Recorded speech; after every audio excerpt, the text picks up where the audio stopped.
Attacco al Comune di Venezia da parte della Regione del Veneto, nello specifico l'affondo nei confronti dell'assessore comunale ai trasporti Renato Boraso da parte dell'assessore alle infrastrutture del Veneto Elisa De Berti. Al centro del contendere la mancanza di corse supplettive dei treni in occasione di criticità speciali come il Carnevale di Venezia con afflussi record di gente. Incentivare le persone con i treni a recarsi a Venezia sarebbe stato un ulteriore problema, quindi aveva posto il veto. Quindi in quel caso la Regione e Trenitalia non c'entrano niente. Ma non è tutto. La Regione sulla questione non avrebbe e non avrebbe avuto alcun ruolo deliberante, così sempre la De Berti.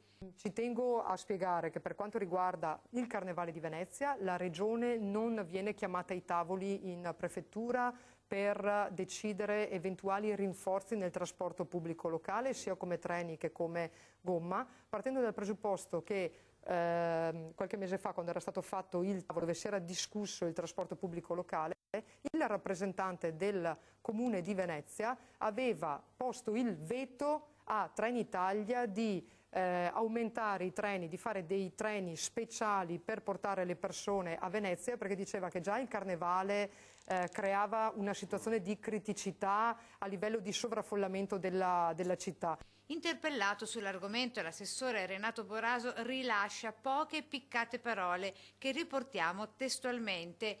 Smentisco categoricamente, dice, che sia andata così. Noi non abbiamo mai chiesto alla Regione di non fare treni speciali per il Carnevale, chiosa laconico.